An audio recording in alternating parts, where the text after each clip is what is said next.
puas lah duduk rumah.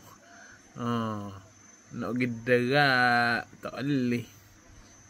Tengok rumah sepupu pun tak ada orang. Lepas tu gak duduk gini lah kita. Duduk tangga, duduk congok. Tak ada kerja ke. So, puas duduk saja menulis. Lepas tu puas nulis. Tengok pula. Tapi gak tengok pun muka kapung ke mana ada orang. Ada jari-jari motor lalu. Ada. Semua orang pergi kerja. Kita duduk saja.